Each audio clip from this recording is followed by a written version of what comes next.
Guys, I'm just going to tell you, I approached this today with a little bit of trepidation. The Lord was pushing me in this direction from early Sunday morning, and I kept on pushing myself away from it. And I pushed away, and I pushed away, and I pushed away Sunday and Monday and Tuesday. And Wednesday I started to push no more. It's a very elementary teaching. It's going to be a little cerebral, so you're going to have to pay a little attention.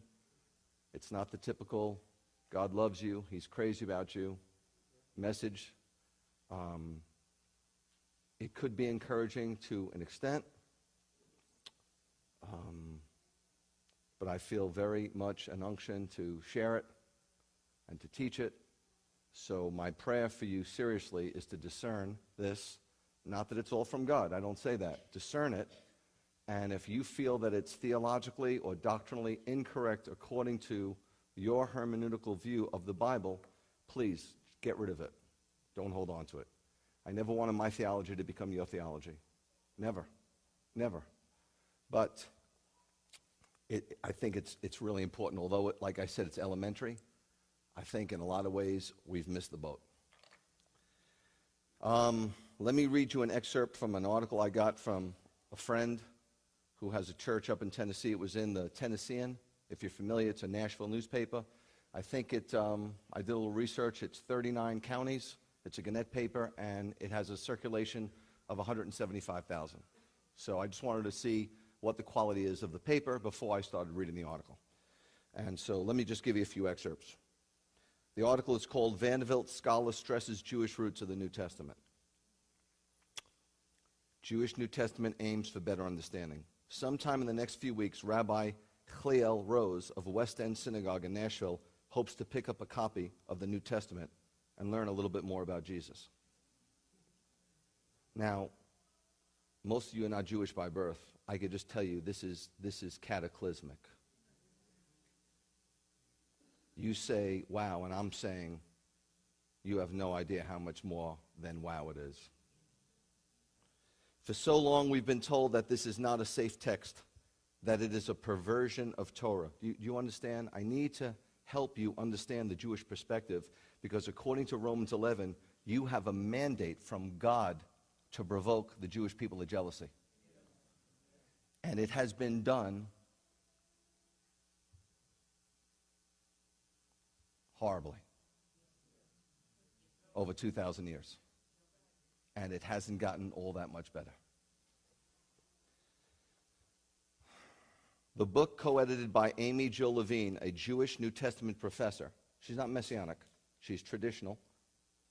But she is the New Testament professor at Vanderbilt Divinity School. The quest started when she was growing up among Portuguese Roman Catholics in North Dartmouth, Massachusetts. She was fascinated by her schoolmates' faith and horrified when one of them told her that the Jews had killed God by crucifying Jesus.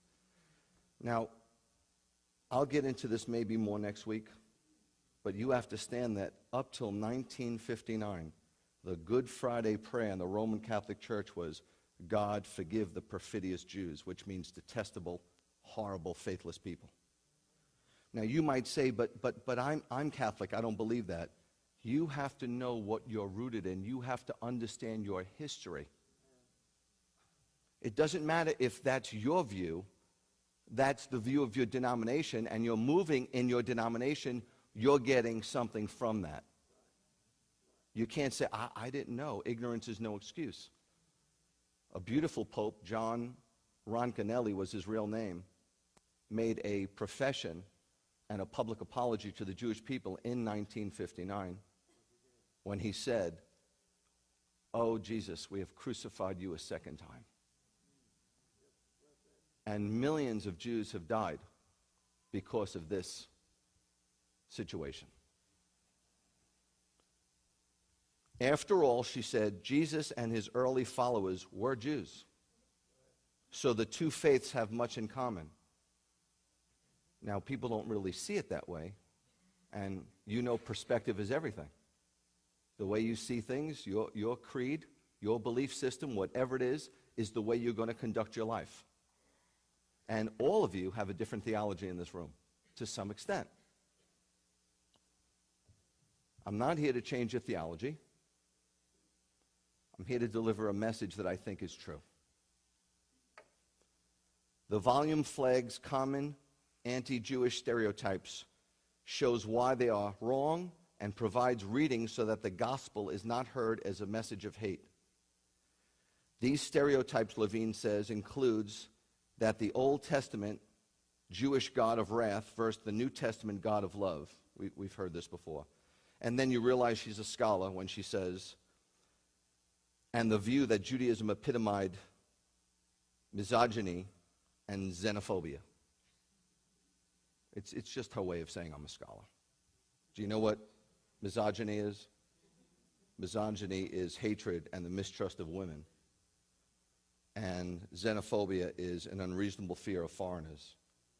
Now, the Judaism that I know doesn't believe that one bit. In fact, my mother taught me from the Torah that, son, don't ever, it was a pet peeve in my house among my mother. Don't ever let me hear you say anything biased or racist based on a person's color or creed, she said, because she gave me a reason. She was a teacher. My mother taught. So she was teaching. And she said, because we, meaning the Jewish people, were foreigners in the land of Egypt, don't ever treat anybody as a foreigner. That's the Torah. So, that's God's heart, and that was the heart for his people. Whether they believe it or not is a whole other issue, right? Many people believe the Bible. Many people believe in exercise. But few people are doing it.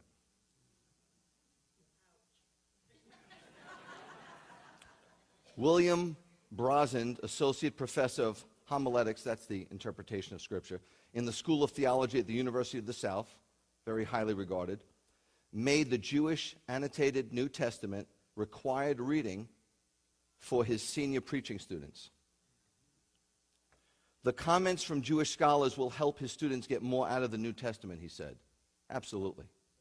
You will get the message that Yeshua is the Messiah, but I'm telling you, if you disconnect yourself from your roots, you will miss the message so many times, and you will misinterpret a lot of the parables.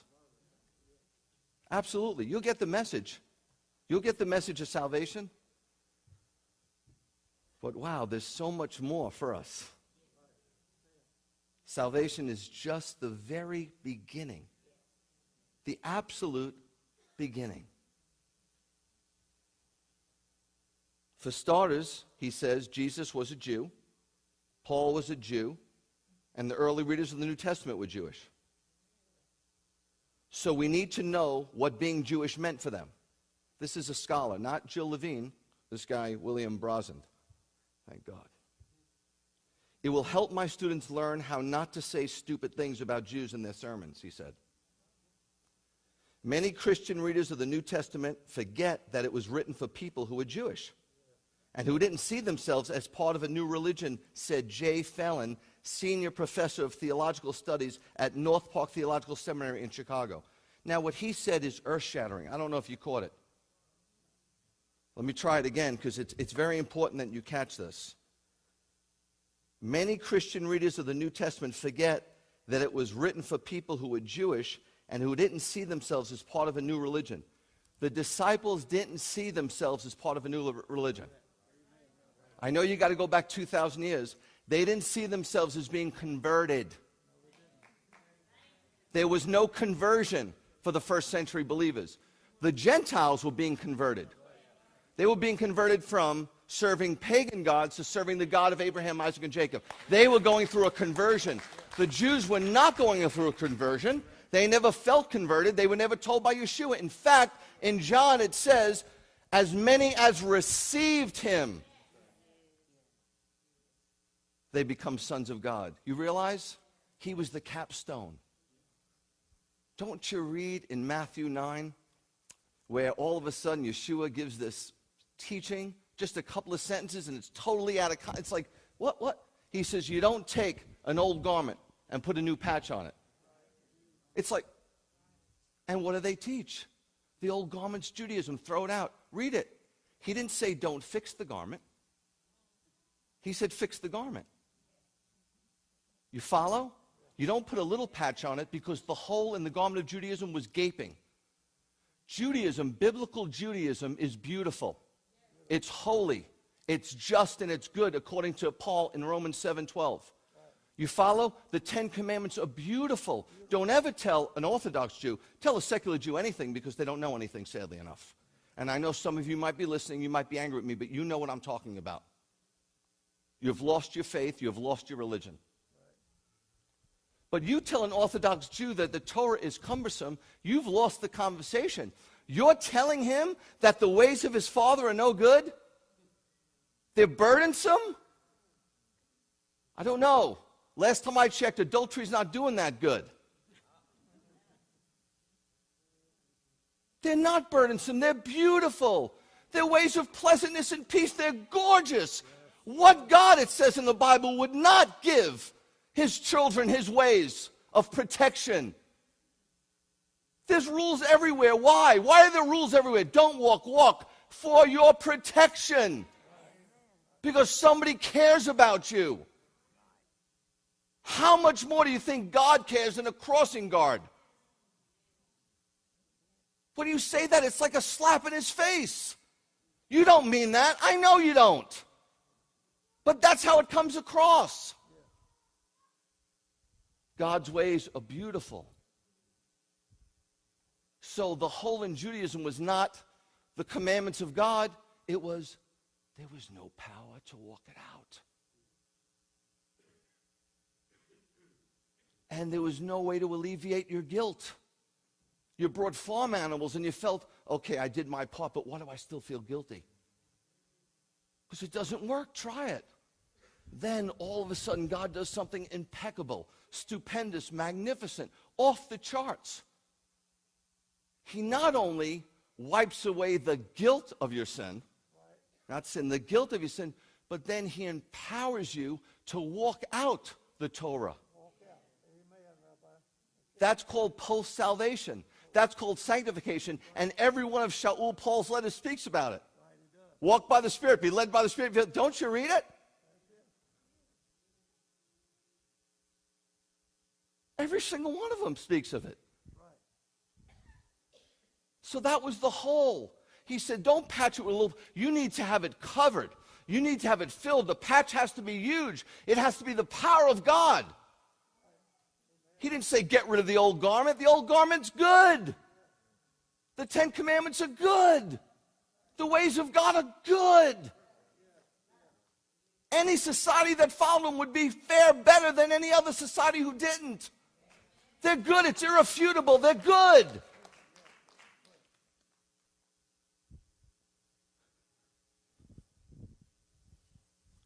Heaven forbid that post-salvation you're walking the same way you walked prior to salvation. Heaven forbid, there is no witness in that. None.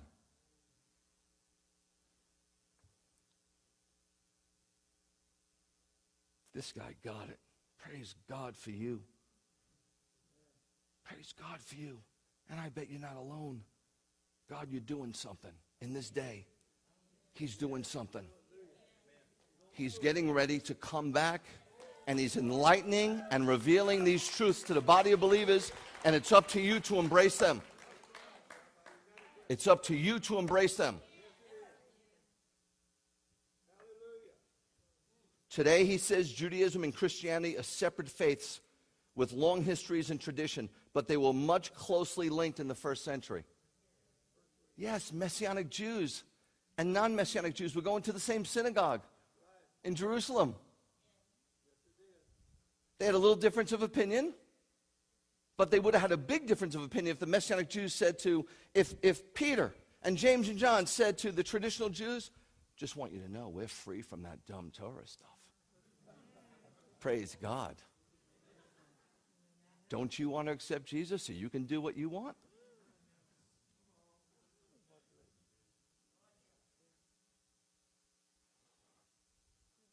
when is the body of believers going to grow up and get past salvation? Look, I'm standing here telling you, I am one. If I go over the line, tell me I am one that loves the mercy and grace of God. I depend on it every day, but I do not start my day saying, cover me in it, because I'm just going to do whatever I want.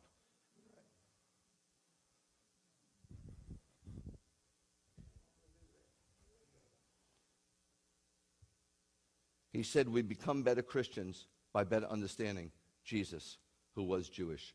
The only thing I'd correct, Mr. Phelan, and with all due respect, you sound like a phenomenal guy, and you probably know more stuff than I know. But I would just tell you, you're tense. Jesus was Jewish. He is Jewish, and he's coming back Jewish. Now, when I got that,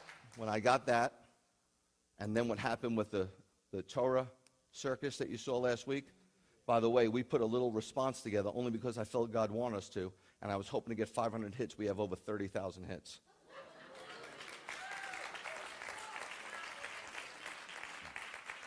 And out of the 250 comments, there was only 2 that didn't like what I said. And even they, in their criticism, were very nice. Very nice. The other 248 were just like, you know, I got calls from pastors in California just thanking me for standing up for the Word of God.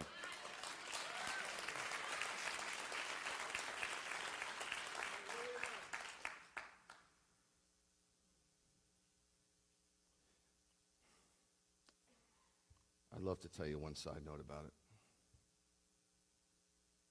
Just really, really quick. The publisher who published the book called me. She's very mild-mannered. She's very sweet. She's one of the sweetest, humblest Jewish people I know. Just really nice, and Rabbi Greg, and, you know, if she, you know, very unbelievably sweet, just painstakingly sweet. I'm like, stop being so sweet. It's driving me crazy. She called me and she said, you know, your book should have sold more than 1,500 copies. And I said, listen to me, Cheryl, I'm not upset in the least bit. I wasn't looking to sell 15 copies. All I was looking to do is do what God told me to do, which was write the book. And I was being totally honest with her. I said, it does not faze me. She said, yeah, but it should have. This is what she said to me. She said, if you can only do something maybe on the internet and respond, listen, I'm telling you, this is what she said, and respond to a YouTube video. Now, I didn't even know because I'm technologically challenged. So when I hung up the phone, I thought, respond to a YouTube video, there must be billions. Do I just pick one, right? And just make a response? And is that what I'm supposed to do? Is that what she's telling me? Because that's what it sounds like she's telling me. So I just said, God, I'm not doing that. That's crazy. That sounds nuts to me. And then, so we respond to one, and it was only 2 days later, God's like, hello, McFly, anybody home?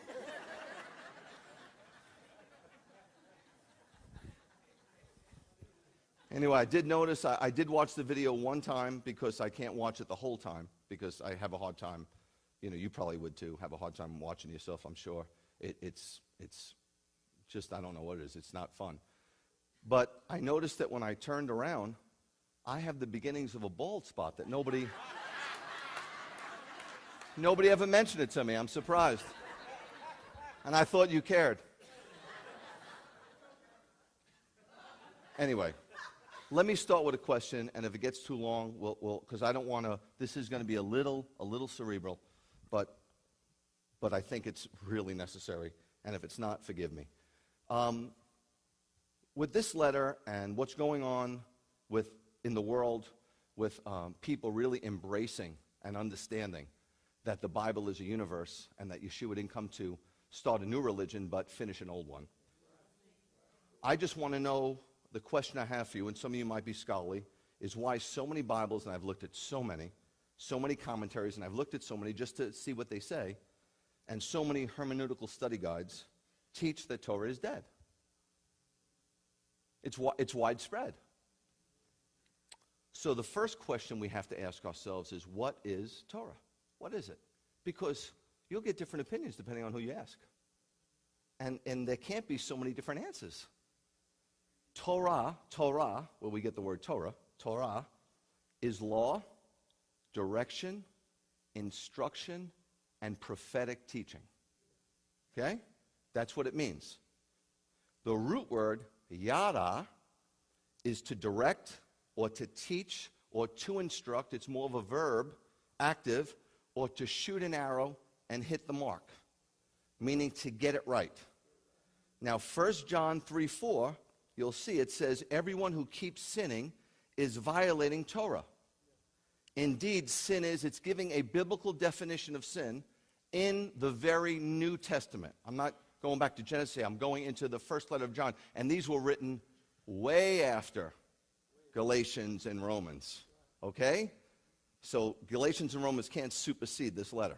It says sin is the violation of Torah, or in a lot of your versions, if you read King James or New Standard Revised or Revised Standard Version or all the versions, it will say sin is lawlessness.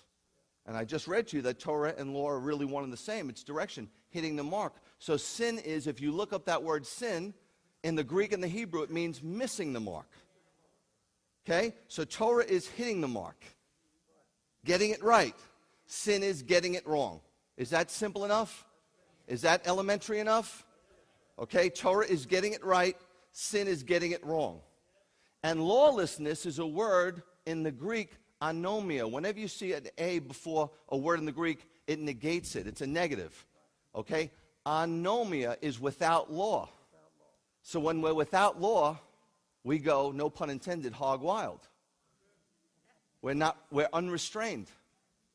You follow? And anomia is where we get the word in our language, anemia.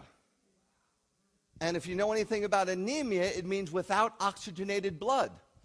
And when your lungs don't produce oxygenated blood, you begin to die. When you aren't obeying God's ways, spiritually, you begin to die. You have spiritual anemia. I'm telling you, 22 years, I'm banging my head over this. Every single day of my life. And I think, oh, golly, it can't be. All these other guys got to be right. You're not seeing it right. You're not seeing it right. 22 years I'm doing this. Now, that might not sound like a long time, but when you're doing it every day, it's a long time. And I'm telling you, I'm coming away with this fact. Now, there's a whole nother way to approach the law. You can approach it, well, it's miserable. I got to do it. What a shame. No, nobody likes that. I mean, does any parent like that? Okay, Mom, I'll do it, but I'm hating it. And just to let you know, when I'm 18, I'm out of here, and you'll never see me again. There's no love in that. I mean, it's pretty detestable when it really comes down. It's detestable. It's ugly. It's just ugly. I've seen it, and I don't like it. That's not the way God wants us to approach him. That's not the way the Father wants us to think about his ways. No. Torah, etymologically, meaning the breakdown of the word, means teaching, not law. So for those of you that still just, you know what I mean, you hate law. You hate the speed limit signs. You hate the laws in Burger King. Why does my kid have to take off their shoes? Because it says so. Why do you have to ask? Why can't you just obey their laws? When you ask so much, you're showing that you have an incredibly rebellious spirit. You're operating fleshly. It is always mistranslated as law. It's teaching. God's teaching. God's instruction. That's what discipleship means. To discipline, to teach a student. He had Talmudim, disciples. They were students of him. He was a rabbi, a teacher. The teacher was teaching his students the ways of his Father. Period. It's that simple. All its ways of pleasantness and all its paths of peace. Irrefutable. Torah instructs man on who God is and what his righteousness looks like. You have to know who God is, and you know God, you know the heart of God by his teachings, what he believes and what he wants for us. And you see Yeshua walking perfectly in those teachings. Do you really think he walked in those teachings and then right when he was ready to be ascended, he got with his disciples for 40 days and goes, look, I did it, so now you don't have to. Oh my goodness, that is ridiculous. I mean, you don't have to go to a school of divinity to realize that's absolutely ridiculous. He fulfilled it, he did it, so now we get to do whatever we want. It's crazy. Absolutely crazy.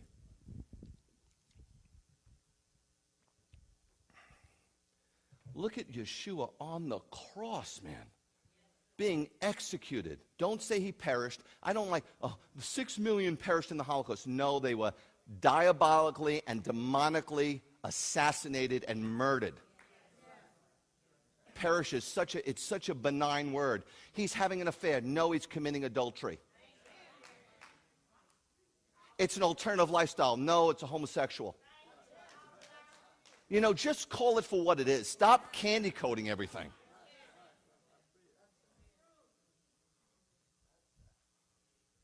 Oh, it's baby fat. Your baby is 16 years old. It ain't baby fat no more.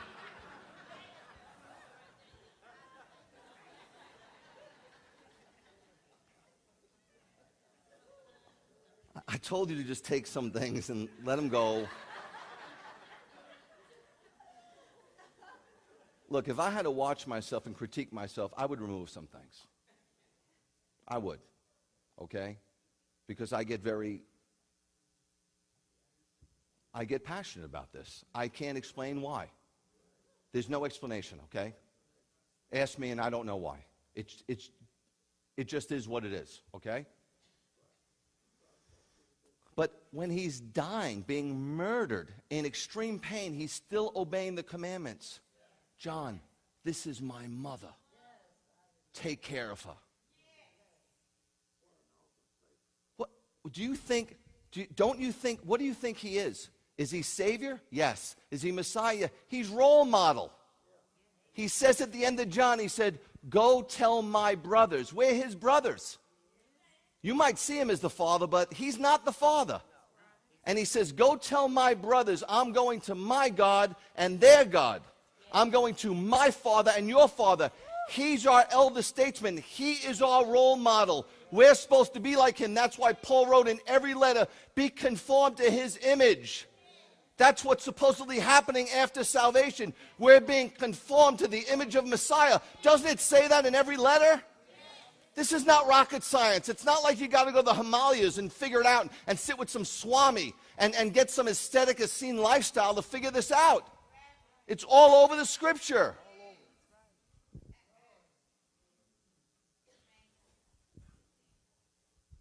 This is my son, who I'm well pleased, and we're supposed to hear, well done.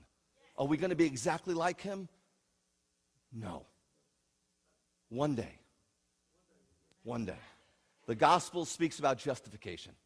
Acts to Jude speaks about sanctification. And Revelation, here comes glory land.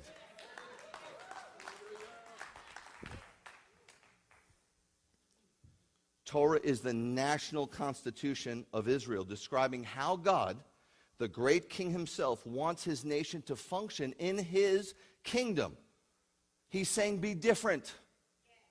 Yeah, but it's not natural to be different. I know he's saying be supernatural. Well, how do we do that? With the Spirit. See, if you have man-made religion, which there's so much of it, God will not anoint it. That's why you don't see healings and you don't see the power of God, because it's a lot of man-made stuff, and he can anoint it, because then the glory will be on the man-made tradition. Even though the man doesn't understand that, when he's walking in man-made traditions, God will not anoint it. That's why it has to become a circus. That's why they got to say things like, do you feel the power of God? No, sir. I feel your power.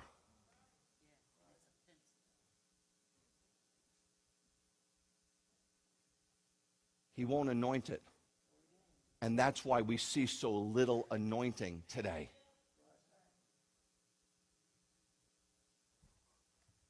We sung a song, he's the God and I'm the man. Is he?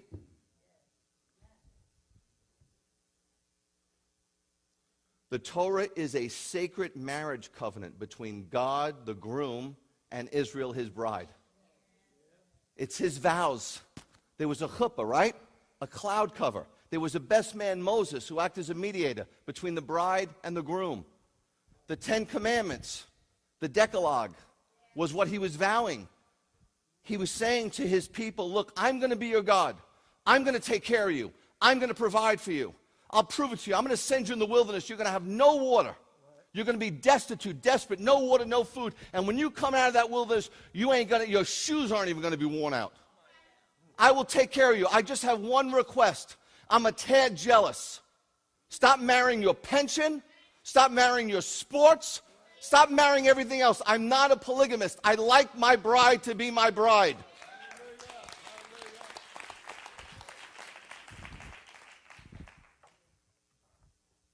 Now he's working on us. We're being processed. It's not instantaneous. That I'll give you, I know. I don't want you to think, well, I'm not there yet. Either am I.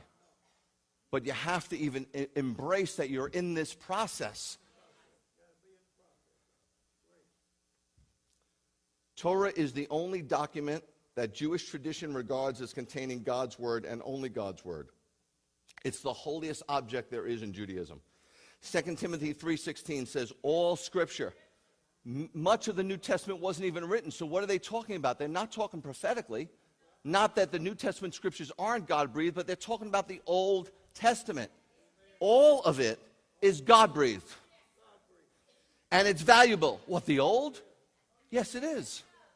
You better believe it's valuable. For teaching the truth. Torah is a document of truth, convicting of sin,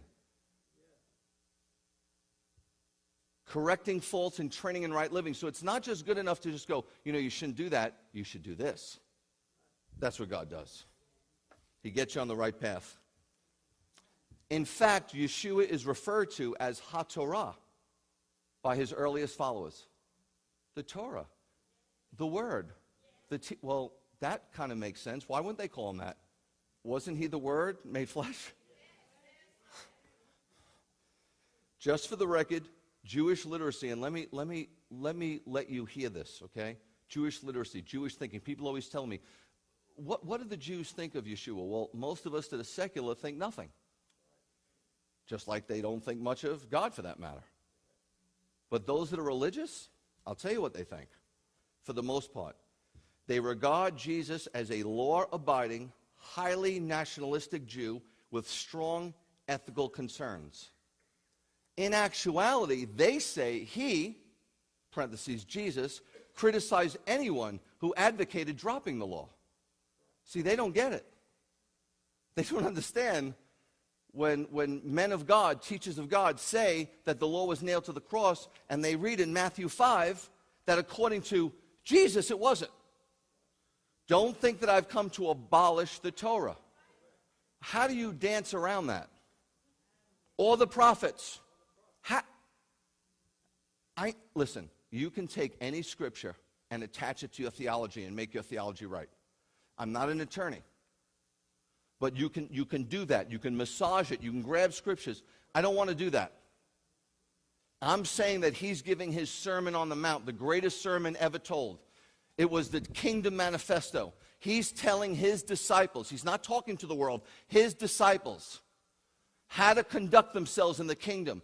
At the end of that sermon, before he goes on to teach Torah, he teaches on marriage, divorce, murder. He's just teaching Torah. Prior to that, but right after the initial part, the crux of the sermon, this is how he ends it. Don't think that I've come to abolish the Torah or the prophets. I have come not to abolish, but to complete. And that word has been misinterpreted. Yes, indeed. He's saying this aforementioned statement, he's saying absolutely, get that, abolish and fulfill. It was first century rabbinic augmentation. Any Jew would have known what he was saying when he was speaking in Hebrew those terms. One means to correctly interpret, and one means to incorrectly interpret. To fulfill or to complete. Remember I told you the old garment had a gaping hole?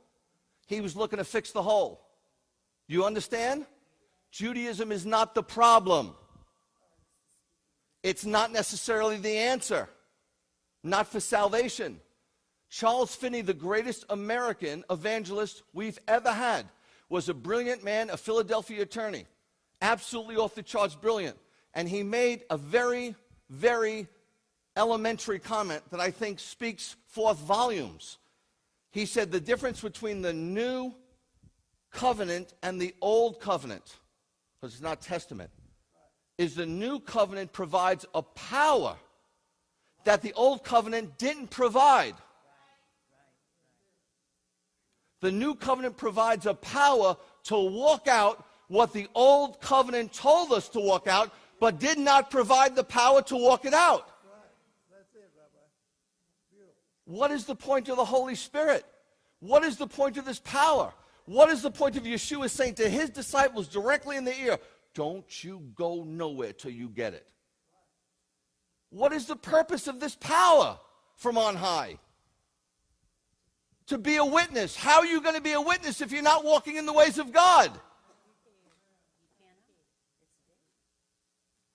What, you're going to preach to them? Go ahead. I dare you. The best sermon I ever heard was a sanctified walk.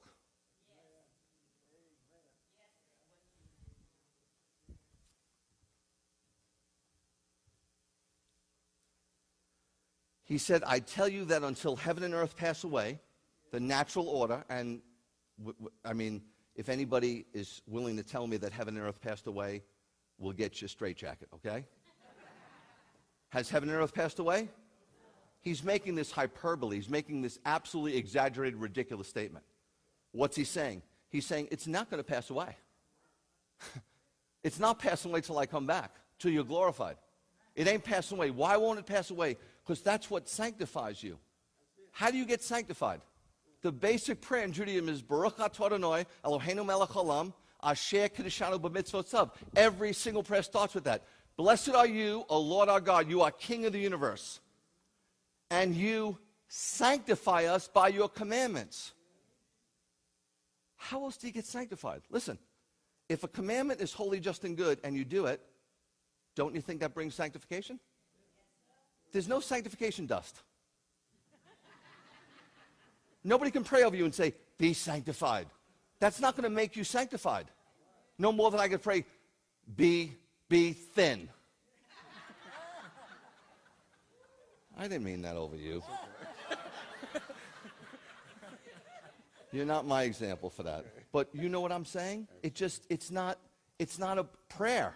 I could pray for you, but you got to do something. Faith without works is dead. Now, I'm not saying that's you. That's me. That's all of us. I'm not up here. That's why I come down. You know why I come down? It's not that I need to walk around. I don't like being up there because I'm with you on this. I don't have it. I'm saying, I got it. Now you need to get it. I'm doing it. You need to do it. I'm saying we have to be in that process. That's what Yeshua wants. That's where the power is. If you're not in the process, he's not going to give you the power. If you're not in the process to walk out the commandments, he won't empower you. All you have is a bunch of theological nonsense. And keep asking, why? Where is the power, God? What do you want it for? You fill up your car when you got to go somewhere. You don't fill it up and put it in the garage.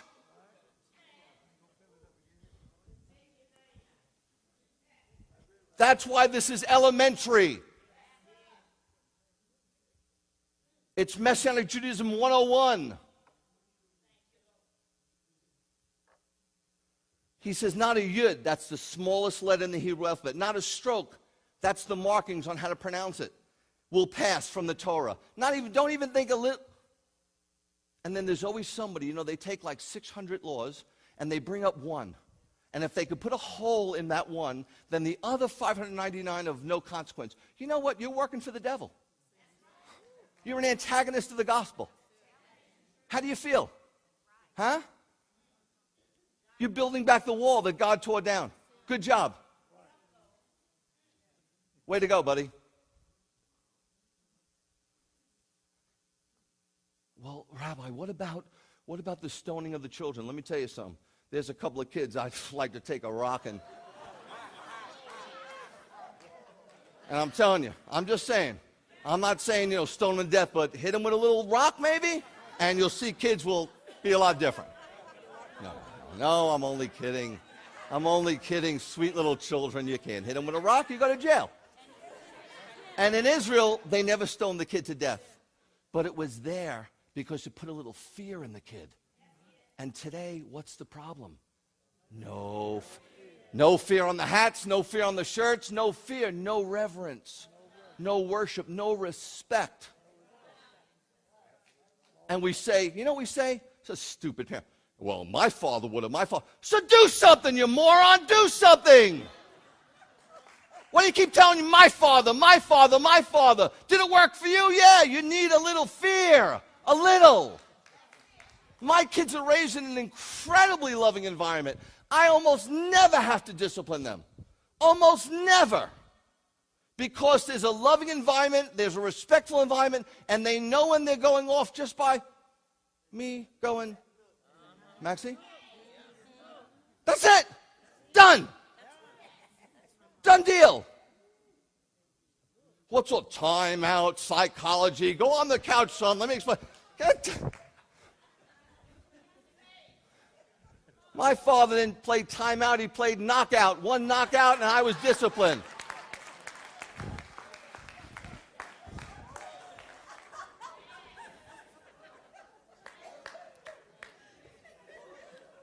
I'm not talking about being mean. That's deplorable. I see parents, they're mean. They're mean-spirited. They should have never had kids. I'm talking about operating in love, but my goodness. Man, restrain a little bit. What happened to Eli? He dropped dead, broke his neck. His 2 kids dropped dead. Why? It said because he never restrained his children. That's what the Bible says. The ways of God are good, guys. I'm sorry. They're just good. And they're just right. He said, whoever disobeys the least of these commands, this is Jesus speaking, and teaches others to do so will be called least in the kingdom. Now, this is the beautiful part. They're in the kingdom. They're in the kingdom.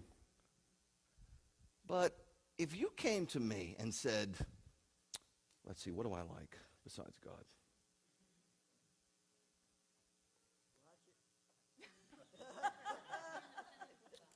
Nothing. But let's say I did like something. Let's say I liked a sport.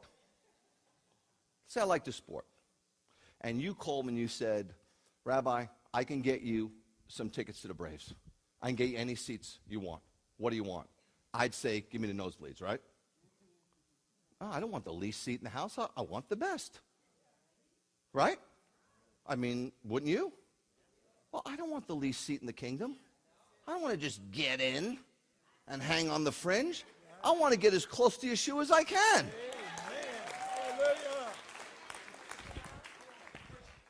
That's what he's saying. He's saying, you'll get in. If you believe in me, if you absolutely believe in me, if you repent of your sin, you're immersed in me, you'll believe in me, but that's all you want. But whoever obeys them and so teaches will be called great in the kingdom. This was his only sermon. Is this hard to understand? I can give it to you in the New Living Translation, the easy to understand translation, the Hood translation, anything you want.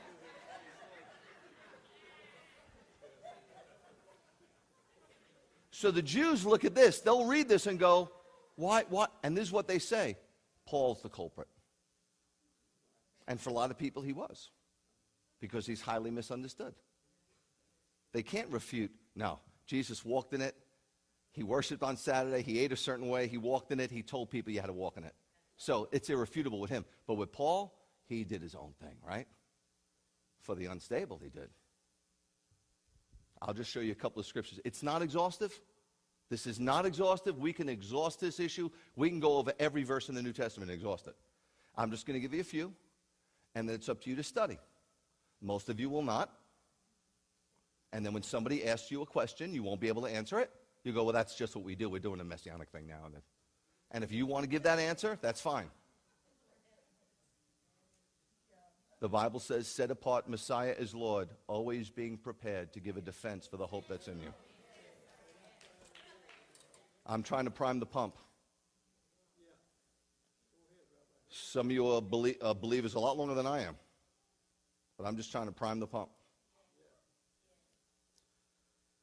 You've heard of the term systematic theology. Boy, I am boiling. Is the heat on? Is it on? I'm sorry, who's responsible for letting the heat go down? Anybody? Has anybody taken an HVAC course where they can actually go tut?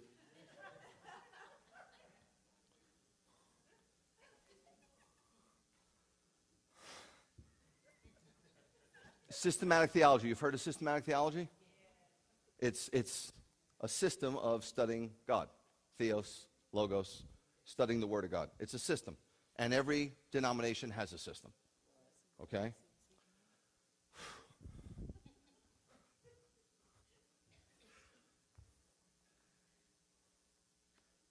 It's a system that you organize the subjects of God. Okay? You categorize them. Subject matter. Now, let me make it real simple. Because based on the way Judaism has their systematic theology and the way Christianity has it, and you know, my job is to pull the wall down. It says in Ephesians that the wall came down, the two became one. Okay? Satan's been working from that moment in time to the present time to build the wall back up, and he's done a beautiful job. Satan does beautiful work. Nobody divides and conquers better than him. And he has done it. So my job is still to tear that wall down. Okay? That's what Messianic Judaism is. It's to tear the wall down. Okay? In Judaism, there are three main subjects: God, Israel / the Jewish people, or the people of God, and Torah. Three main. There's others, but those are the main subjects, okay? In Christianity, there's three main subjects: God, the church, or the people of God, and, of course, Yeshua. Those are the three main, okay? Both Jewish and Christian theology devote time to God and the people of God. But what about the Torah? Let me show you. Okay. These are three major approaches to systematic theology. Three authors that are very highly regarded in the Jewish world. Epstein's The Faith of Judaism. There are 57 pages of the 386 in his systematic theology that's devoted to Torah, okay? Or 15%. So 15% of his systematic theology is Torah, okay? We're okay? Solomon Schechter's Aspects of Rabbinic Theology, 69 pages of 343, or 20% devoted to Torah. Louis Jacobs, A Jewish Theology, 73 pages of 331, or 22%. Now let's take a look at three major Christian systematic theologies. Augustus Strong's Systematic Theology, highly regarded, 28 pages of 1,056 devoted to Torah, less than 2%. L. Burkhoff's Systematic Theology, 3 pages of 745, 0.5%. No wonder. That's what I'm trying to show you. I'm not trying to convince you, really. I'm just trying to show you. Louis Sperry Chatter's 7-volume Systematic Theology, highly regarded, 2,067 pages. You wonder why there's a lot of confusion? I'm sure Yeshua was looking down on that and go, you got to be kidding me. You know, he taught for 3 years, not every day. We catch him for 3 years. He didn't teach every day. Just a few teachings. How do you get 2,000 pages out of that? Amazing. 7 pages, 1/4%. So you see the problem. If this is the way the men of God are being trained, this is the way the men of God are teaching, of course Torah has no purpose. It's just the way they're being taught, right? Not necessarily what the Bible is teaching, if you ask me. It's just my opinion. You can be mad at me. It might not be your perspective. You might be feeling a spiritual tilt. You might be saying, who the heck do I think I am? I think I'm a nobody telling everybody about a somebody who could change anybody. That's who I am. The conclusion, then, is Torah tends to have a negative connotation within the realm of Christian theology. And it does. You say the word law, and just, you know, people start to freak out in Christianity. Law? What law? Therefore, what happens in Christian theology is Torah is either oversimplified, Jesus fulfilled it, we don't have anything to do with it, or it's dismissed. That's what happens, okay? My premise is that Yeshua, based on Matthew 5, did not dismiss it. And I'm just spitballing here, but if Yeshua didn't dismiss it, I'm thinking the followers of Yeshua probably should. It's just my opinion. My other opinion, which I think is a lot more important than this one, because it's more obvious, is that sadly enough, Paul looks like he's very anti-Torah. taken at face value in his letters, or double-minded, sadly enough. And he's very confusing. That's why it says in 2 Peter, and he was good friends with Shaul. Shaul came to rebuke him lovingly, and he took the rebuke. In fact, in his letter, he said, our beloved brother Paul. He received the rebuke because it was from the Holy Spirit. It says, indeed, he speaks about these things in all his letters, the things of God, his systematic theology. They contain some things that are hard to understand. Things which the uninstructed, and let's face it, guys, no offense. No offense, but the body of believers is highly uninstructed. They read a script here, a script there, my utmost to his highest, grab one verse, and then read the devotion for 7 minutes, and then get to work. It's okay, but it's very, very, very weak. Things which the uninstructed and unstable distort. Peter's saying that Paul is totally distorted. His letters are distorted by the body back then. So can you imagine now? To their own destruction, through that distortion, they destroy themselves as they do the other scriptures as well. In the New Living Translation, I just wanted to put it a little simpler. It says, speaking of these things in all his letters, meaning he being Paul, some of his comments are hard to understand. And those who are ignorant, not stupid, ignorant meaning ignoring the word study and ignoring what it says in its context. You follow? Taking it out of context is dangerous. Didn't Yeshua say in Luke 12:51, I didn't come to bring peace, but division. And then he says in John 14:27, hey, I've come to bring peace. So you have to read it in its context, right? Otherwise he looks confused. But the problem is if you don't read it in its context, you're going to be confused. That the ignorant and unstable have twisted his letters. They've twisted them. They have. They have. And it's so sad. And I know who is behind all the twisting. It's the Presbyterians. The Presbyterians. One of my best friends is a Presbyterian pastor, and he doesn't twist. It's not a denomination. It's Satan, see? Because he knows you have a mandate to provoke my people to jealousy. But if you start by coming up to my people and going, hey, the Torah is dead, you're dead. You're done. And not only are you done with them, but it's not true. Okay? So you're done. Okay? And this way the wall stays up. They get Saturday, you get Sunday. They get Hanukkah, you get Christmas. Right? They get brisket, you get barbecue.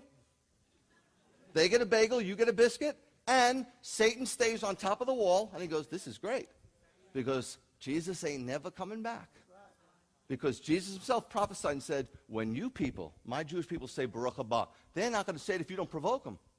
And if you don't provoke them right, they're not going to be provoked. See, when you're walking in the ways of Yeshua, you know what Jewish people that come here say to me? I play dumb, but they walk up to me and they go, Rabbi, do you know that your people are more Jewish than the people that go to my synagogue? I go, yes, I do know that. But I go, no, that's crazy. How could that be? Most of them are not biologically Jewish. So I play dumb, and he's like, you didn't know that? I go, what do you mean they're more? He goes, well, they abide in kashrut. They worship on Saturday. They do the feast. I go, really? How did that happen? You mean my own Jewish people aren't doing that? That's crazy. And he leaves going, yeah, that is crazy. See, but you're provoking him. You're provoking them. And that's what you're called to do.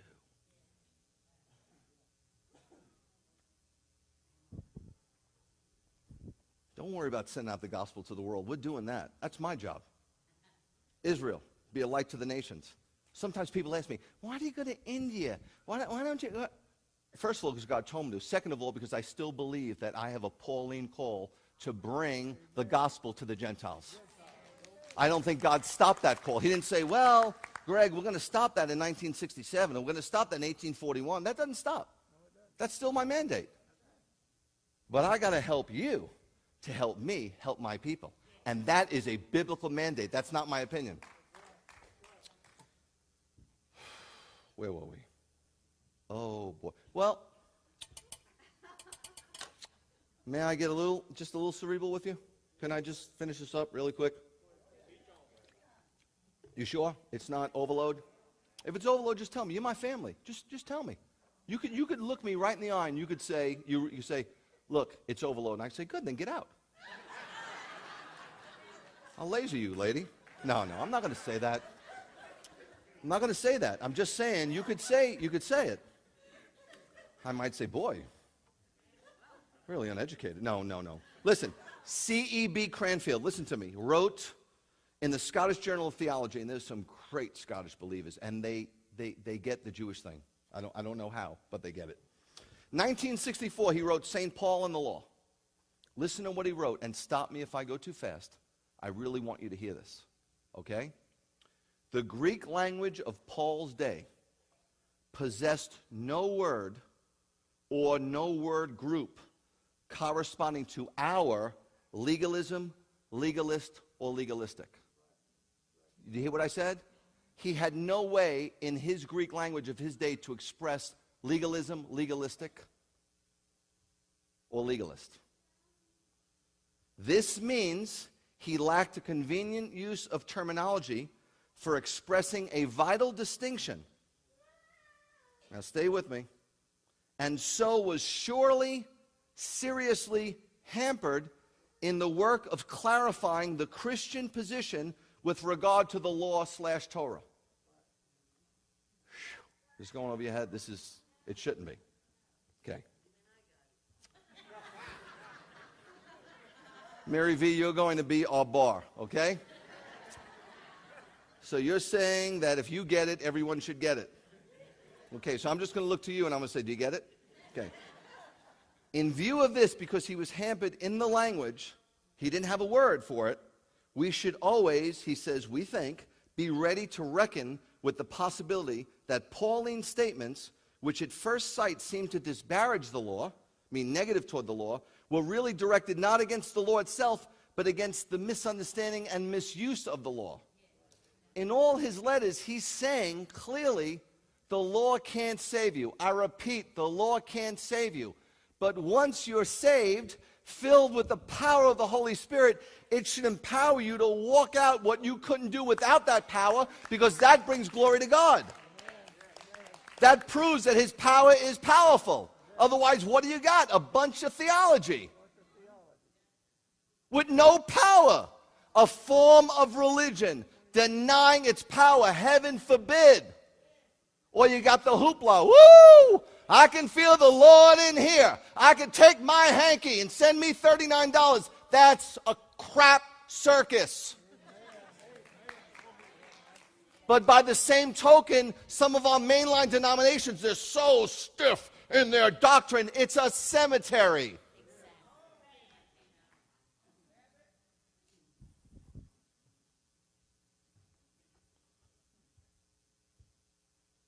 We now, he says, have a convenient terminology in the very difficult terrain Paul was pioneering.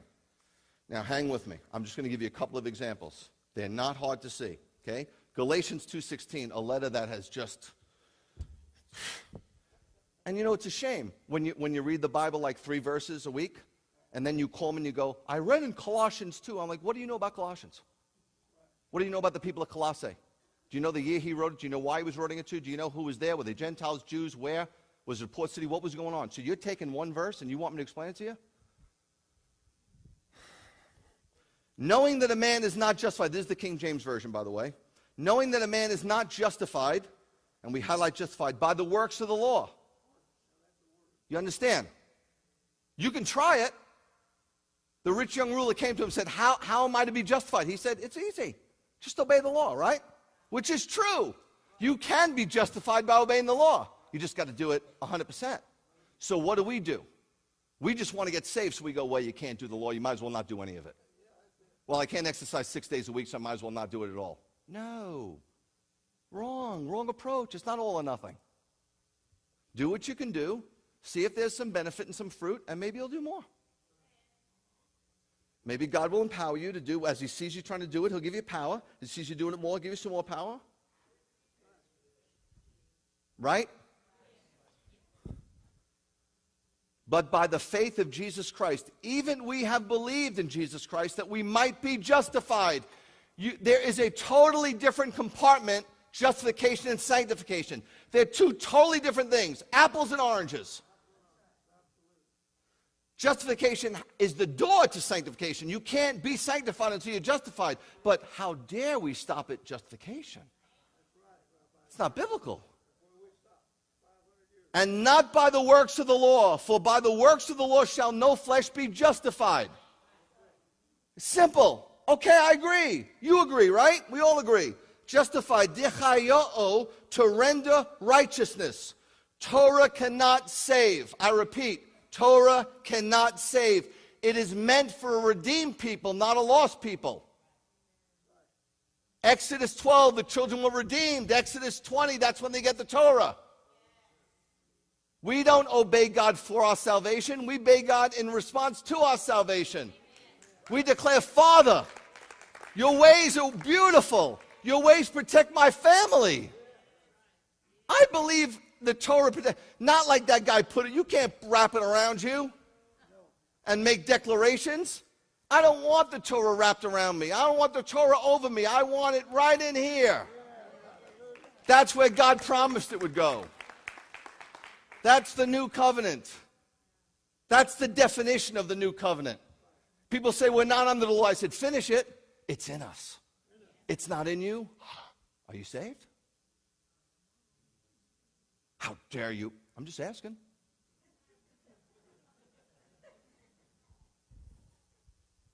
To render righteous. Ergon nomos, works of the law. That's how it's mistranslated in the King James. It always says works of the law. So when you hear works of the law, you think of obeying the Torah, right? Right? No? Works of the law, it's fairly self-explanatory. Works of the law, works of the law, works of the Torah. A work of the Torah would be obeying a commandment in the Torah. Okay? Ergon nomos, this is the pioneering. He was charting waters that have never been charted before. He was navigating where no man went. He didn't know how. So it shouldn't be works of the law. It should be works of law, which is another way of saying ergon nomos. He was trying to say legalistic observance. There were people who were trying to obey God after their salvation to score brownie points or to prove to the I'm better than you because I honor Shabbat. And then some people argue with me and they say, you're telling me my friend who's a missionary, who knows nothing about Shabbat, he's eating pork every day, you're telling me he's not doing a good thing? I never said that. He's doing a great thing. But why should good compete with good? Get as much good as you can. That's a bad argument. I won't get involved in that. I think good should compete against bad, but good should never compete against good. They're both good, right? That's all good. Right? Why would good over here abrogate good over there? If they're both under the good, there's only two columns, guys. There's good and there's bad. If it's under the good column, you should do it. Not acts of righteousness, not commandments of the Torah, but legalistic observance. Therefore, Galatians 2:16 should read how it reads in the CJB, and I split the screen for you. Even so, we have come to realize that a person is not declared righteous, saved by God on the ground of his legalistic observance of Torah commands, but through the Messiah Yeshua's trusting faithfulness. We're okay so far? Therefore, we too have put our trust in Messiah Yeshua and become faithful to him, in order that we might be declared righteous on the ground of the Messiah's trusting, the way he was faithful to his Father, and not on the ground of our legalistic observance, not works of the law. It's a lousy translation of the word. They're taking it out of context. And we read that, and the unstable and those who are easily distorted, who read a verse here and a verse, they go, I'm not under works of the law. You don't even know what the word means. Look up ergon nomos, and you find out. I'm not going to look that up. That's going to take time. I got to check the scores on ESPN. So I could just share this with you, and like I said, you can let it go, but I'm not going to sit here and spoon feed you. You've been a believer too long for me to get with you Tuesday nights, Thursday nights, Saturday nights, Sunday mornings. Why don't you get with the Holy Spirit and get with the Bible? Who's teaching my kids? I am. Who's teaching your kids? You should be. For on the ground of legalistic observance of Torah commands, no one will be declared righteous. Okay, let's look at another one. Okay? We have works of law and under law. Upo nomos. Look at Romans 6:14, the King James. God, now I feel like we're hanging meat. For since...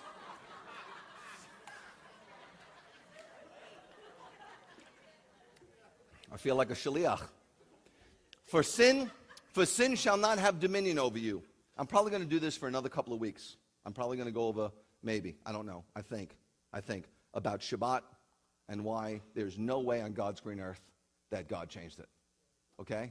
What is the point? Let me just say this. God is merciful. Thank him and praise him. He's merciful at me, he's merciful at you. But I'm not going under the grounds that it was changed. It was, but not by God. For sin shall not have dominion over you. And then once we get through a couple, 2-3 weeks of elemental teachings, I'm not teaching elemental anymore. Okay? We'll have the DVDs, and then you could just get one for your friend. For sin shall not, or if you don't like it, then get one and just burn it. For sin shall not have dominion over you. For ye are not under the law. Now you read that, the unstable, you're going to distort it. I don't blame you. Not under the law, praise God, under grace. How many times have you heard this preached? 8 billion? 8 billion? Okay, well, let's see what the word is. It's under law, huponomos, perversion by legalism. You follow? Not rendered under the law, but in subjection to the system that results from perverting Torah into legalism, making it a salvation document. It's not. It's the ways to conduct oneself in the kingdom. You can't get in the kingdom unless you get in through the blood of Messiah. But once in that kingdom, there's a whole nother realm that we're to walk in. Let me show you how it should read, okay? For sin will not have authority over you, which I like better because dominion, people think that's an island somewhere in the Caribbean. For sin will not have authority over you because you are not under legalism but under grace. What's grace? It's the goodness and favor of God. He said, I want you to obey these things, Israel. And then Israel didn't. And he didn't say, I'm done with you. He goes, I'll tell you what. I'm going to really show you how much I love you. You follow? I'm not only going to wipe out your sins, grace, but I'm going to give you a power to walk it out, grace. That's grace too. God's Holy Spirit, the power of God, is his grace. What would you do without it? How are you operating? In your own power? You must be exhausted.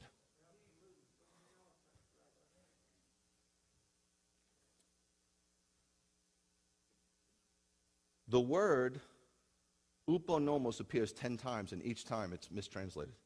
In Romans, 1 Corinthians, and Galatians. Ergonomos, works of law, appears 10 times in Romans and Galatians. How many times have you heard Romans and Galatians preached and heard this? I'm telling you it's not. I'm telling you, based on intense study, those are not the way Paul wanted it to be preached. Paul agreed with Yeshua. Yeshua agreed with his Father. Sadly enough, much of Christian theology about Torah is based on a misunderstanding of these two Greek expressions, uponomos and ergonomos, for sure. Shaul considers both these expressions negatively. Ergonomos, uponomos, both negative connotation. Under law and works of the law, they both mean legalism. Christian theology, though, views them as within the framework of observing Torah. You follow the difference? They see it as being obedient to Torah. Paul sees it as a legalistic approach to Torah and to God. Why it can't be within the framework, I'll show you. Romans 6:14 you read. Now look at the next verse. I'll read in the King James. What then? Shall we sin? Yeah, let's do it. Let's be Torahless. Sin is Torahless. Sin is lawlessness. 1 John 3:4, right? So if we substitute sin for Torahless, what then? Shall we be Torahless? Because we're not under law, but under grace? Question mark. What's Paul saying? Heaven forbid. So how could that be the translation in Romans 6:14? In context, it can't be. It's impossible. The CJB says, therefore, what conclusion should we reach? Based on we're not under law, under legalism. Let's go on sinning. Because we're not under legalism, but under grace? No, that's crazy. That's crazy. Look at Romans 7:12. Wherefore the law is holy, and the commandment holy, and just and good. And the CJB, so the Torah, Same thing, Torah, law, they use interchangeably. That is, the commandment is holy, just, and good. Look at the next couple of verses, guys. Was then that which is good made death unto me? He's saying, wait a minute, if it's good, how could it be bad? God forbid. God forbid means, are you out of your mind, theologically speaking? But sin, that it might appear sin, working death in me by that which is good. That sin by the commandment might become exceedingly sinful. For we know that the law is spiritual, but I am carnal. What he's saying is that the law is good, I'm the problem.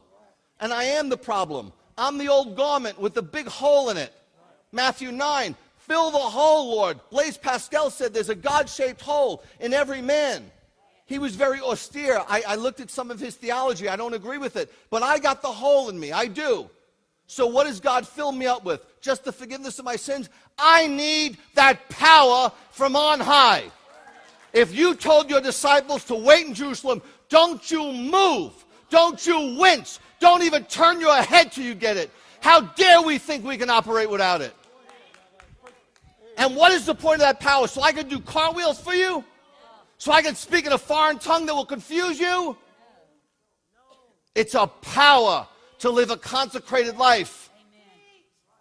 Look, I got a long way to go, okay? So don't worry about me. Worry about the teaching from God and go home and study. Don't worry about me. I'm under construction just like you are. But I'm telling you, the day I got married, my friends leaned into me and said, you're never going to make it.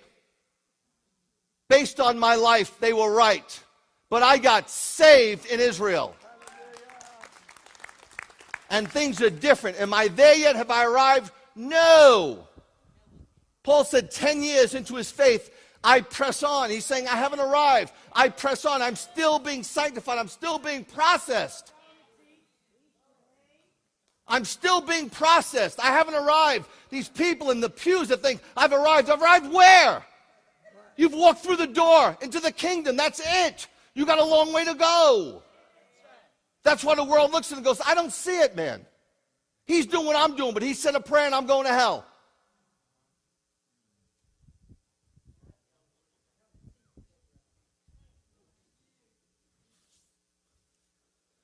One last example. I told you I have three. Just one last one. This way I won't get in trouble with some of the mainline denominations. It's 3-point. Romans 10:4. For Christ is the end of the law. How many times have you heard this? It's the end of the law. What does that mean? For the unstable, it's the end of the law. Laws come to an end. If you don't look up the word, let's look up the word. Telos, it's the goal of the law. It's the purpose of the law. It's the consummation, not the termination. So it should read, for the goal at which the Torah aims is the Messiah. You better believe it. He is the foundation.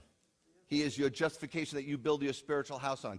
He is the cornerstone. You have to line every room up with him and his teachings. And he is the capstone. He is your covering. He is your justification. He is your sanctification. And he is your glorification. The way, justification. The truth, sanctification. The life. That's where the life is. I don't have the life yet. I'm living by faith. His grace is sufficient, but I don't like it. I don't want his grace. I want grace. And I live in the constant tension of that truth. His grace is sufficing, but I want him.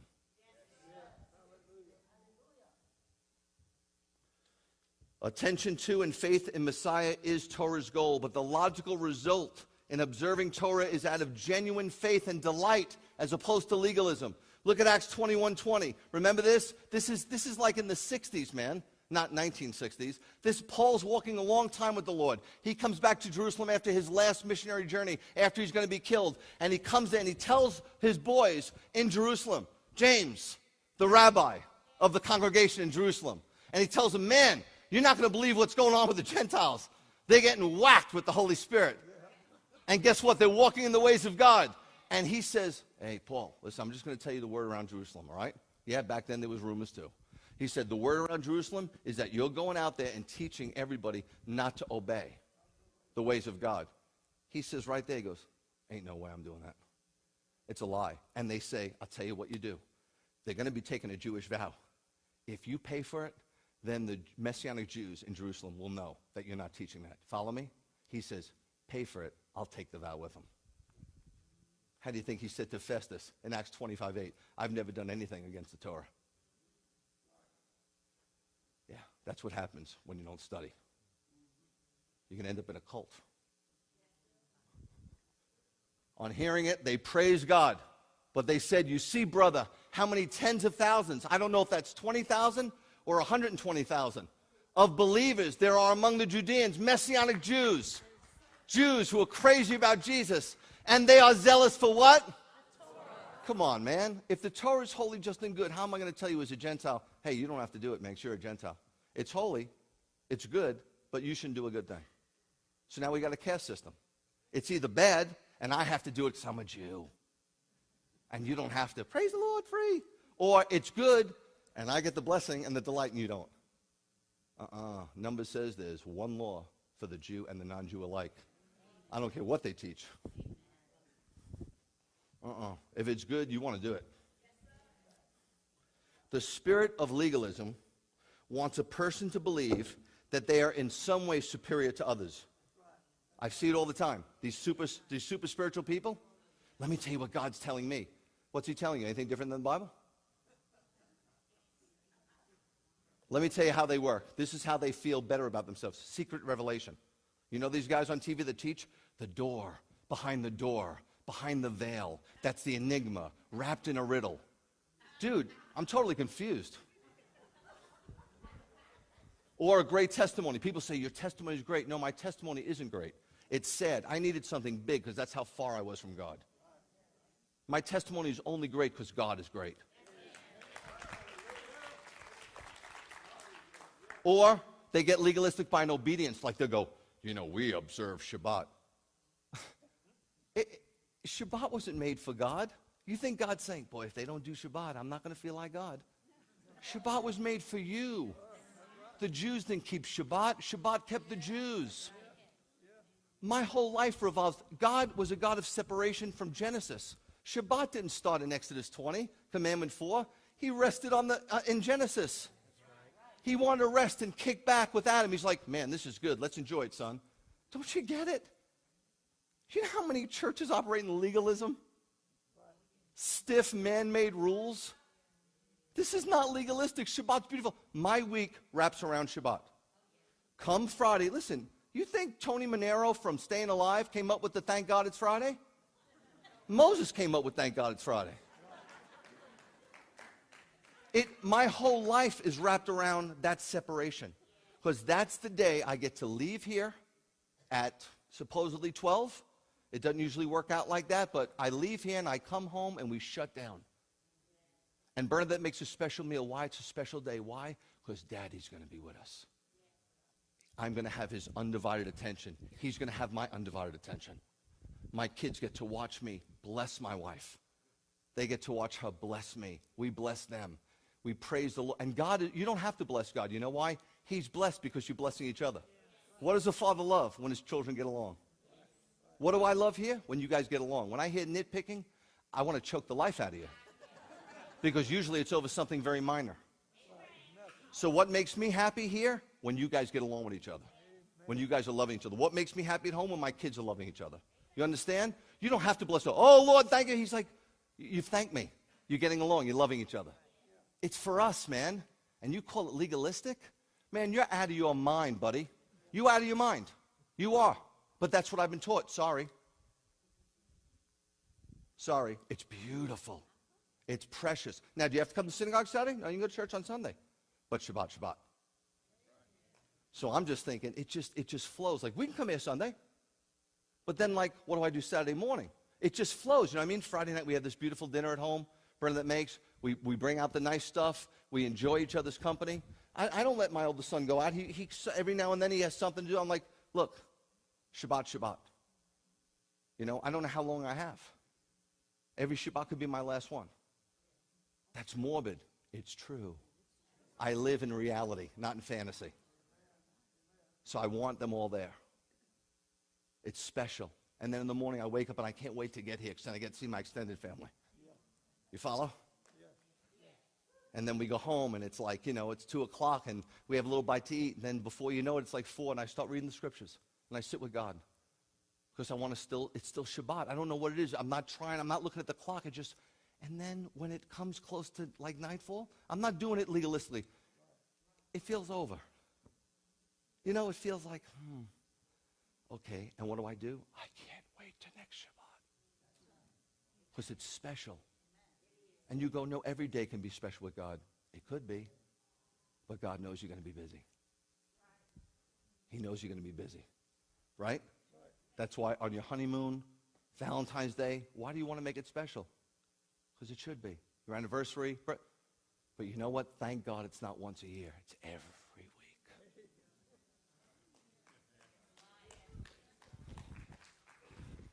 Changes everything. It'll change your whole feeling.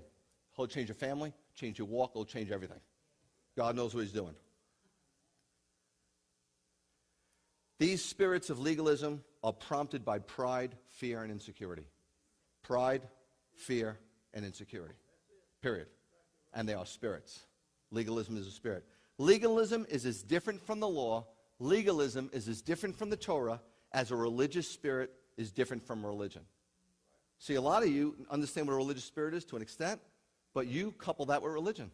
And you're wrong. You're dead wrong. How do I know that?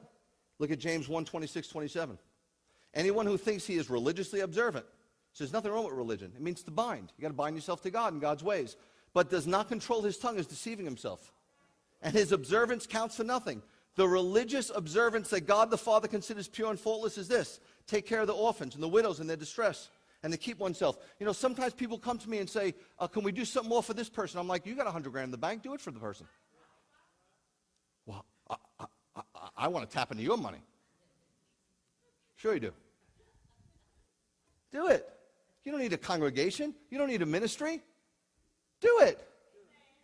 I'm not tooting my horn, but we've been supporting 4 kids for years. For years, just because. I didn't ask you, I didn't burden you with that. It's tithes. That's your tithe. Offerings. That's over. That's my offering. I tithe here. I offer everywhere. The word religion, look what it means. Threkos, fearing and worshiping God. You think that's bad? I don't. People think tradition is bad. Look up the word. Paul says, I pray you follow the traditions I taught you. Be careful. I know I'm getting into semantics, but be careful. Because you can distort and twist the truth. Yeshua speaks regarding the Torah. Look, don't think that I've come to abolish. We went over that. Matthew 7. Not everyone who says to me, Lord, Lord, will enter the kingdom of heaven. Only those who do what my Father in heaven wants.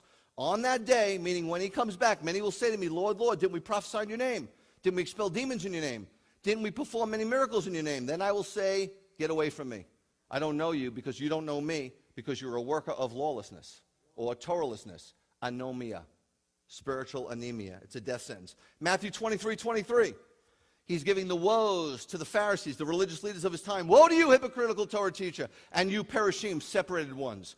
You pay your tithes of mint, dill, and cumin, but you have neglected. People say, tithing's not in the New Testament. Really? It's right there. He's saying don't neglect your tithing, but don't tithe with a miserable spirit. I tithe, I'm better than you. No, you're not. You're just obedient. Stop competing with everybody.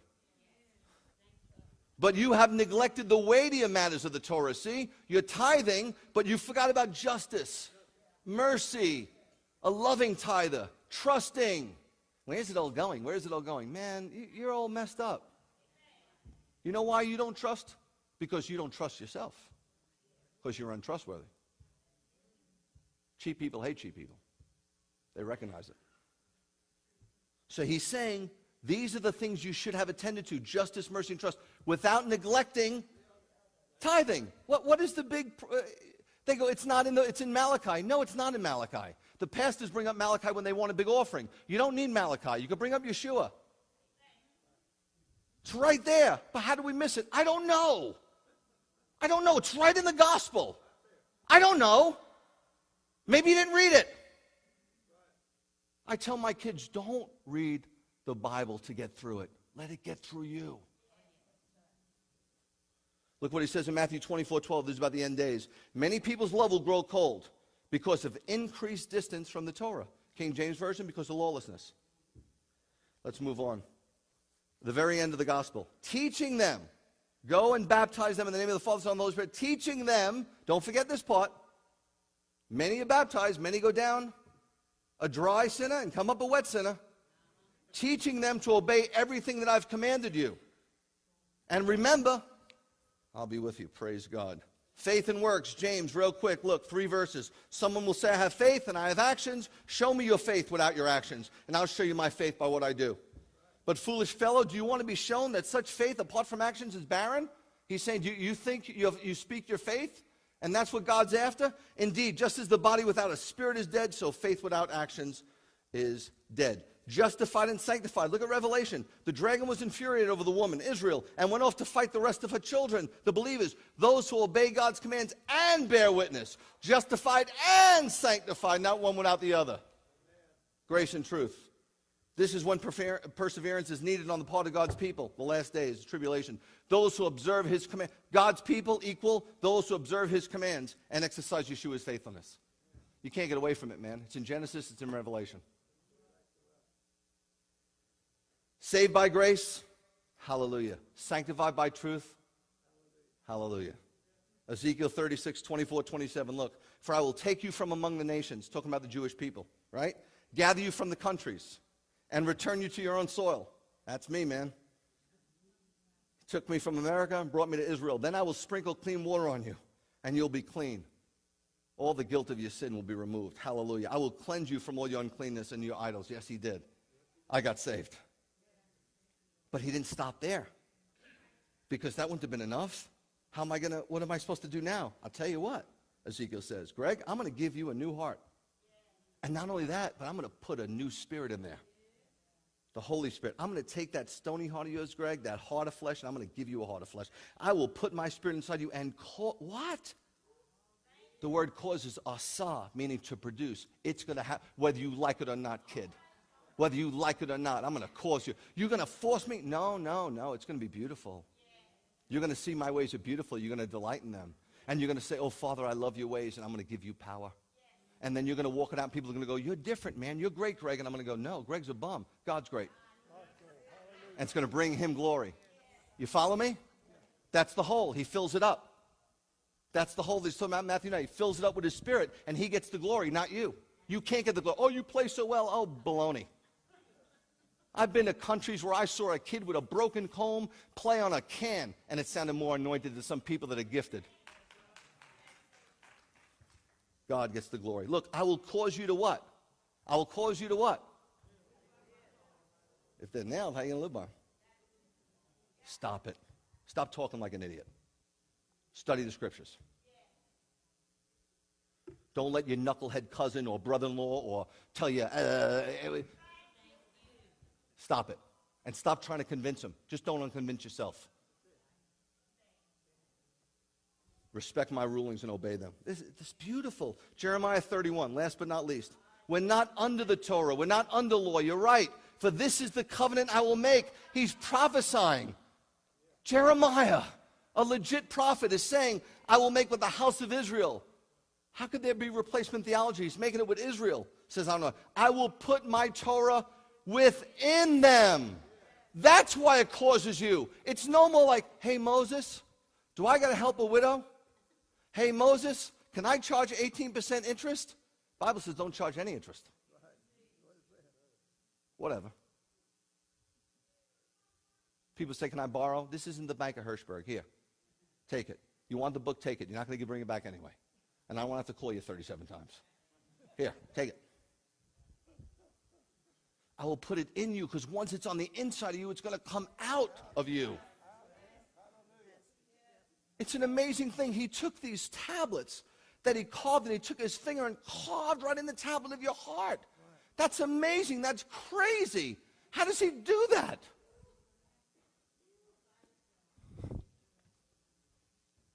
I'm going to write it on your heart. Do you know what it means to have something on your heart and your mind? That is Judaic, Hebraic, idiomatic expression to mean, make you holy. Greg, do you think you're holier than me? I don't know. How holy are you?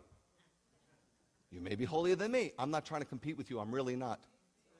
I'm running my race to win my prize. I happen to be in a place of a teacher, but if God removes me from here, guess what I'm going to do? I'm going to run my race to win my prize. That's not going to change me personally. It's what I do in my calling, but my legitimate calling is to try to be conformed in the image of Messiah, just like it's yours. That's why we're on the same playing field, you and I. Not under Torah, it's in us, chereb, the inward seat of thought and emotion. The root is charab, which means to draw near to God. That's how we draw near to God. That's how we get close to God. Whoa, you're not kidding. In conclusion, thank you.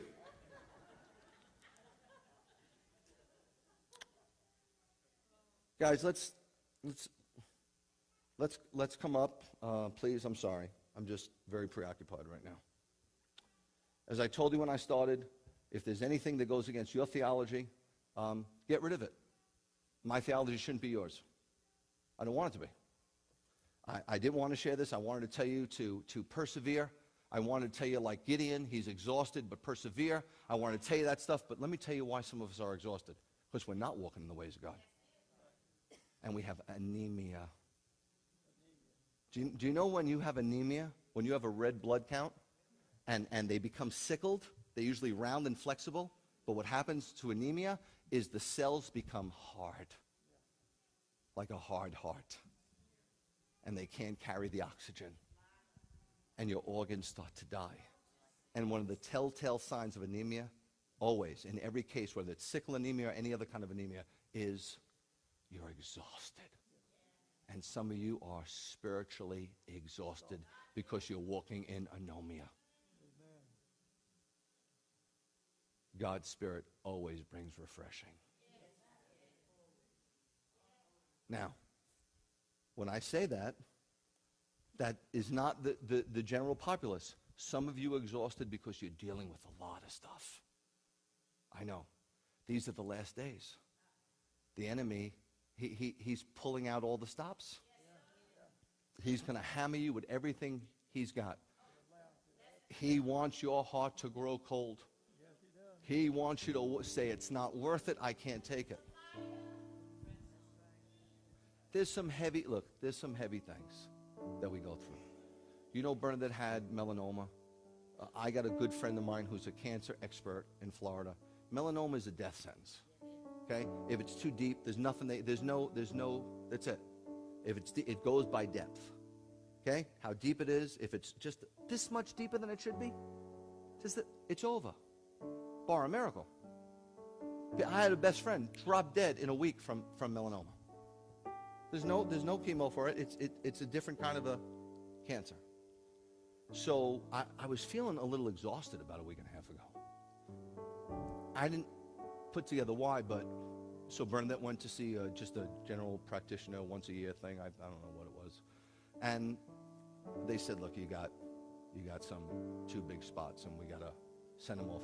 Bernadette doesn't tell you because she doesn't want you to be alarmed. She wants to wait till she finds out. Me, I try to tell you, but like an idiot, you talk to her. Thank you very much. You know who you are. I tell you to pray because she doesn't want, so I'm trying to respect her, but I'm just going to respect her so much because I know prayer works.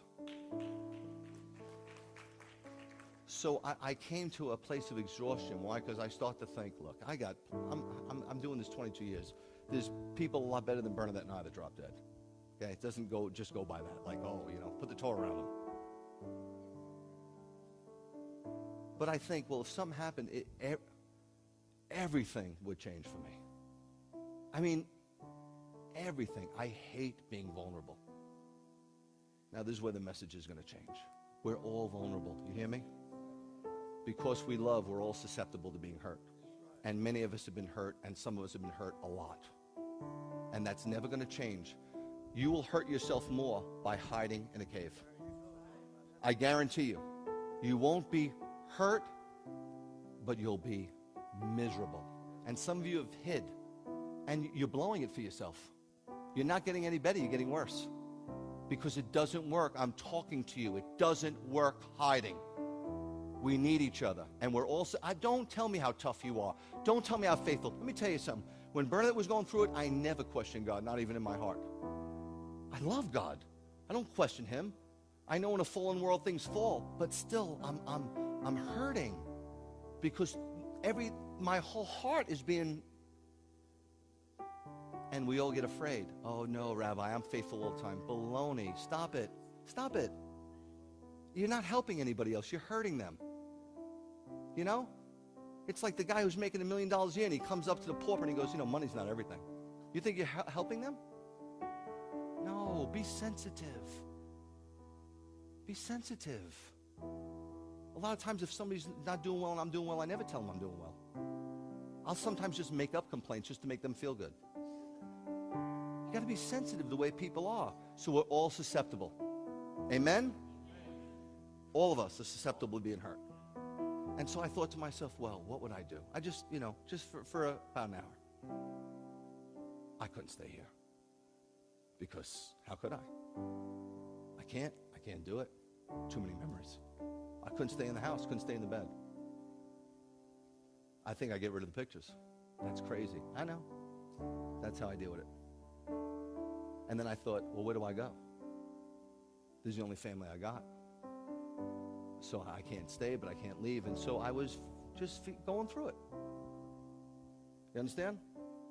And you go through it. So when I say to you, some are going through it because of anomia, that's true. It's not good. If you're walking in something, I don't know what it is, some very sinful tendency, you are blocking the Holy Spirit. Not fully maybe, I'm just saying you're working on fumes and it's burying you.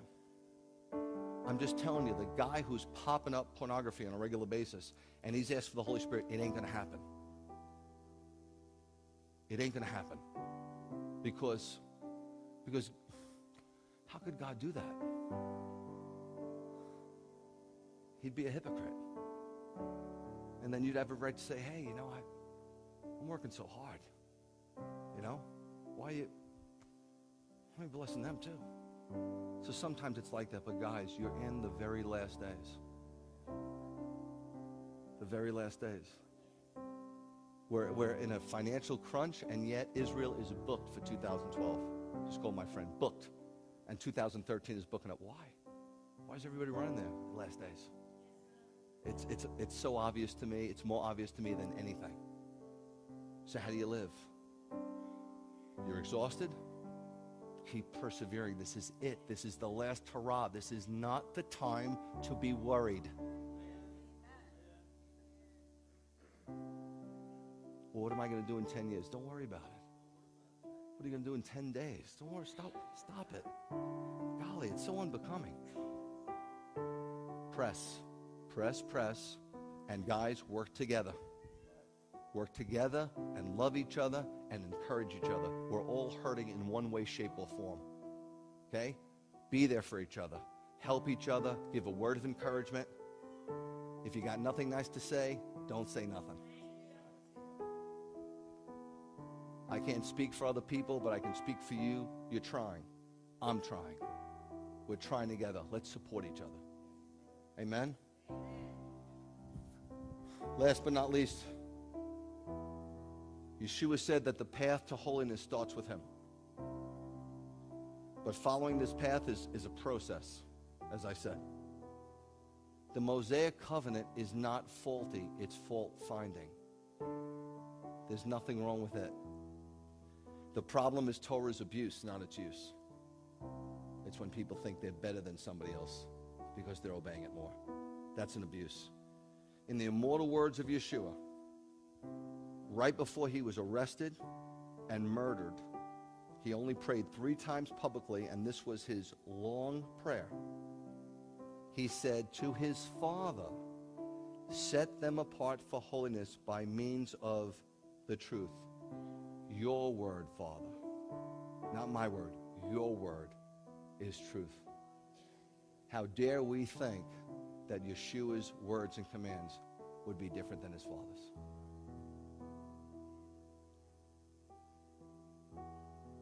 Not true. Saved by grace, sanctified by truth. Saved by grace, sanctified by truth. I have such a desire to be sanctified, and so many times the devil will tell me it's not going to happen. You're who you are. Don't believe it. You're not who you are. The old you is passing away, and the new you is being birthed anew every single solid day. His mercies and his loving kindness and his grace, his power is new every single day. And every day he can grab a hold of you and turn you over and shake you like an Esther sketch, and you can start over all the time. Don't you give up, and don't you listen to the enemy. He is a liar from the get-go. Let's stand up together.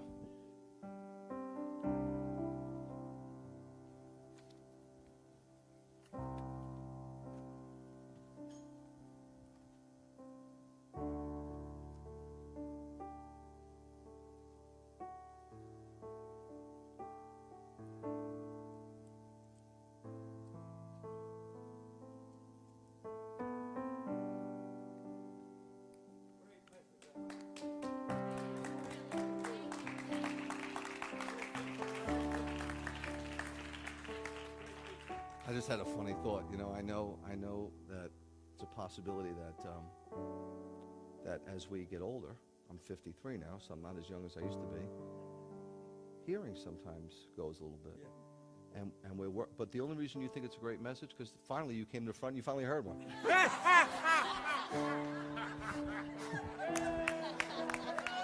Every other week he leaves, he goes, "Was it a great message?" No.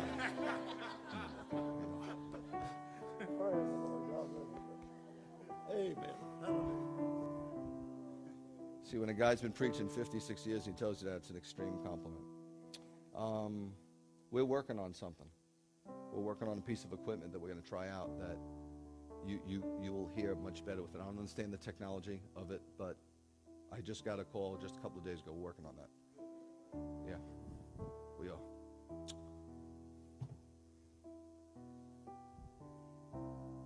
You're the God and I'm the man. Boy, ain't that the truth. I love that. I just love it. You know, when I first started to walk with the Lord, I thought, I got this thing.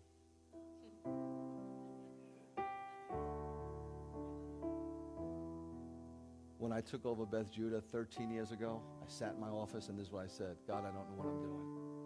It was obvious because I absolutely didn't. And I was so frightened and so intimidated, and I was sure that I didn't know what I was doing. 13 years later, I sit in my office, you know what I say? I don't know what I'm doing. But now, I know you do. That's the difference. Same thing. I still don't know I still don't know what I'm doing, but now I'm confident that he does. You follow? So I could walk in that faith. I could lead in that faith. So don't ever think, if you wonder if I know what I'm doing, the answer is no. No. But I'm trying to follow the one that does know what he's doing.